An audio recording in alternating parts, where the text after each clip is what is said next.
వైకాపా జాబితా మళ్ళీ రివర్స్. తిరుపతి లోక్సభకు గురుమూర్తే, అరకు మాధవిని తప్పించి మత్స్యలింగానికి ఛాన్సు. నెల్లూరు నుంచి నరసరావుపేటకు ఎమ్మెల్యే అనిల్ బదిలీ. మరోసారి కాకినాడ లోక్సభ సమన్వయకర్తగా చలమలశెట్టి సునీల్. 7 కొత్త సమన్వయకర్తలతో వైకాపా 5వ జాబితా.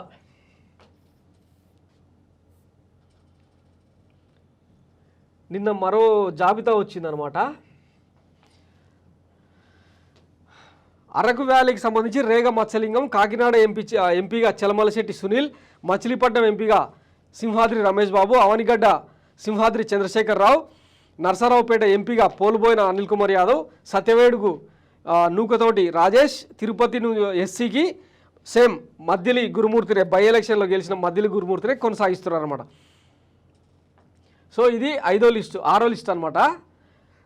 ఇంకా మరికొన్ని ఉన్నాయి. వాటి తర్వాత ఇంకా సిట్టింగ్లకు అందరికీ కంటిన్యూ చేసే డెసిజన్ ఒకటి రాబోతుంది అనమాట. దీని మీద ఆంధ్రజ్యోతి ఎట్లా తప్పుడు కథలు రాస్తున్నా ఒకసారి చూడండి.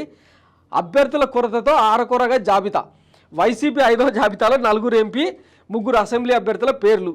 మళ్ళీ తిరుపతి లోక్సభకు గురుమూర్తి, నరసరావుపేట నుంచి అనిల్ కుమార్, మచిలీపట్నం సింహాద్రి రమేష్, సత్యవేడు అసెంబ్లీకి నూకతోటి రాజేష్, విజయసాయికి అదనంగా గుంటూరు లోక్సభ బాధ్యతలు. ఒంగోలు పార్లమెంటరీ సమన్వయకర్తగా చెవిరెడ్డి, సంతనూతలపాడు కందుకూరు కావాలికి ఆయనే. అభ్యర్థుల కొరతతో ఆరకొర జాబితానంట. వైసీపీ టికెట్ మీద పోటీ చేసేందుకు ఒక్కొక్క నియోజకవర్గం నుంచి 5 నుంచి 10 మంది పోటీ పడుతుంటే అరకొర జాబితానంట.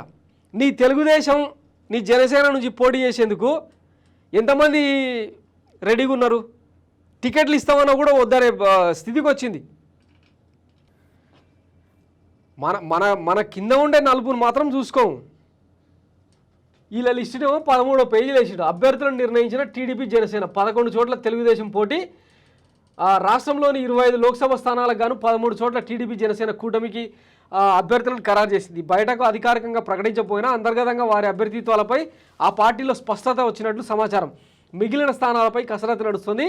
వేగంగా మారుతున్న రాజకీయ సమీకరణాలు దృష్టిలో పెట్టుకొని 2-3 సీట్లలో అభ్యర్థులను ఖరారు చేయకుండా పెండింగ్లో ఉంచారు. అధికార పార్టీ వైసీపీ నుంచి బయటకు వచ్చిన 3 సిట్టింగ్ ఎంపీలకు టీడీపీ తరఫున రఘురామకృష్ణరాజు నరసాపురం, లావు కృష్ణదేవరాయలు వైసీపీ నుంచి ఏరిన ఆయన నరసరావుపేట, వల్లభనేని బాలశౌరి మచిలీపట్నంకు టికెట్లు లభించనున్నాయి. మరో వైసీపీ ఎంపీకి కూడా టీడీపీ టికెట్ ఇస్తారని ప్రచారం జరుగుతుంది. 25 లోక్సభ స్థానాల్లో జనసేనకు ఎన్ని ఇస్తారో నిర్దిష్టంగా తేలకపోయినా ఇప్పటికీ 13 సీట్లలో మచిలీపట్నం, కాకినాడ సీట్లు ఆ పార్టీకి దక్కాయి.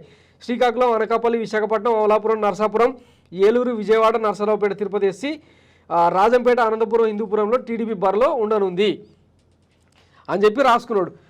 ఈ పొత్తులో అలయన్స్లో భాగంగా జనసేనకు దక్కిన సీట్లు ఎన్నాయా అంటే ఇంకా ఈ ఆంధ్రజ్యోతిలో రాసిందంటే అధికారిక లిస్టు కిందనే ట్రీట్ చేయాలన్నమాట. జెండా మోసే జెండా కూలీలకు 2 సీట్లు వచ్చినాయని చెప్పి సోషల్ మీడియాలో ట్రోలింగ్ జరుగుతుందన్నమాట. మచిలీపట్నం ఏమో వల్లభనేని బాలశౌరికి, కాకినాడనేమో సాన సతీష్ కుమార్కు.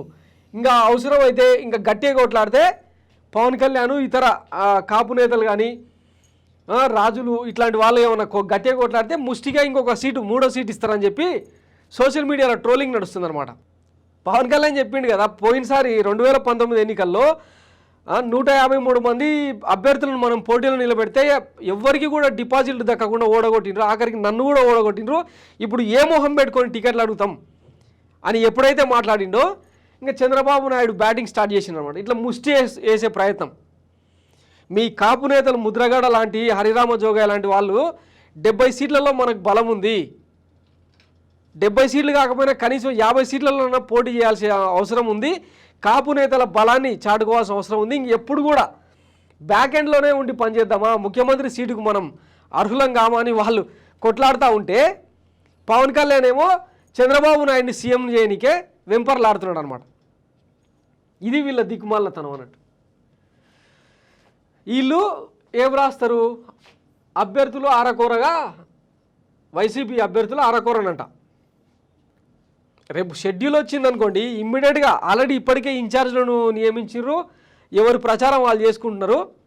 అసలు మీ దాంట్లోనే, మీ క్యాంపులోనే కన్ఫ్యూజన్ ఉంది కదా. జనసేననేమో బీజేపీతోనే పోదామంటుంది, టీడీపీ జనసేననేమో పోటీ చేసుకోవాలని అనుకుంటాయి. పొత్తు వికటిస్తేనేమో చంద్రబాబు నాయుడు ఇండియా కూటమితోనే పోయి షర్మిలతో పొత్తు పెట్టుకొని కాంగ్రెస్, టీడీపీ పోటీ చేస్తాయి. ఏ పార్టీ అయితే కాంగ్రెస్కు వ్యతిరేకంగా తెలుగు జాతి ఆత్మగౌరవం కోసం పుట్టిన పార్టీ ఇప్పుడు కాంగ్రెస్తోన పొత్తు పెట్టుకోవడానికి సిద్ధమైందనమాట. ఇది ఆంధ్రప్రదేశ్లో ముఖ చిత్రం. మళ్ళీ మీరు మాట్లాడతారు ఇక.